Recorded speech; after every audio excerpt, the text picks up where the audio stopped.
ನಮಸ್ಕಾರ. ಒಮ್ಮೆ ಝೆನ್ ಗುರು ತನ್ನ ಶಿಷ್ಯಂದಿರೊಂದಿಗೆ ನದಿ ತೀರಕ್ಕೆ ಸ್ನಾನಕ್ಕೆ ತೆರಳ್ತಾರೆ. ಆ ಸಂದರ್ಭದಲ್ಲಿ ಅದಾಗಲೇ ಆಗಮಿಸಿದಂತಹ ಒಂದು ಕುಟುಂಬದ ಸದಸ್ಯರ ನಡುವೆ ಜಗಳವೇರ್ಪಟ್ಟು ಜೋರಾದ ಧ್ವನಿಯಲ್ಲಿ ಅವರು ಕಿರ್ಚಾಡ್ತಾ ಇರ್ತಾರೆ.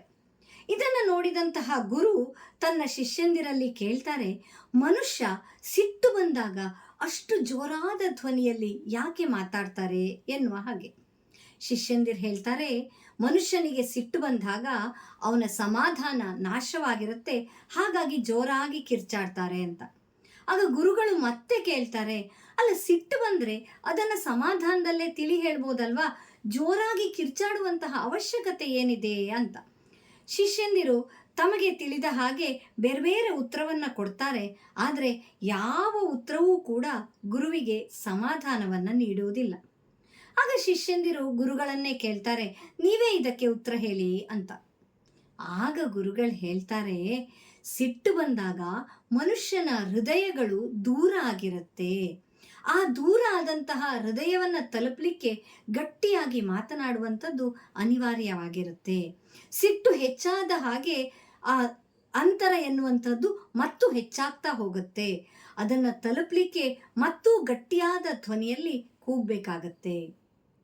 ಆದರೆ ಪ್ರೀತಿ ಇದ್ದಾಗ, ಇಬ್ಬರು ವ್ಯಕ್ತಿಗಳು ಪರಸ್ಪರ ಪ್ರೀತಿಸ್ತಾರೆ ಅಂತಾದಾಗ ಅವರ ಹೃದಯಗಳು ತೀರಾ ಹತ್ತಿರವಾಗಿರುತ್ತೆ. ಹಾಗಾಗಿ ಅವರು ಮೆಲು ಧ್ವನಿಯಲ್ಲಿ ಮಾತನಾಡ್ತಾರೆ. ಇಬ್ಬರ ನಡುವಿನ ಪ್ರೀತಿ ಗಾಢವಾದಾಗ ಪಿಸು ಮಾತಲ್ಲೇ ಎಲ್ಲವೂ ಮುಗಿದು ಹೋಗುತ್ತೆ. ಇನ್ನೂ ಹತ್ತಿರವಾಗಿ ಸಂಬಂಧಗಳು ಮತ್ತಷ್ಟು ಗಾಢವಾದಾಗ ಕೇವಲ ಕಣ್ಸನ್ನೆಯಲ್ಲಿಯೇ ಎಲ್ಲವೂ ಮುಗಿದು ಹೋಗುತ್ತೆ. ಕೆಲವೊಮ್ಮೆ ಪ್ರೇಮಿಗಳು ಗಂಟೆಗಟ್ಟಲೆ ಕೈಯನ್ನು ಹಿಡಿದುಕೊಂಡು ಸುಮ್ಮನೆ ಕೂತಿರ್ತಾರೆ.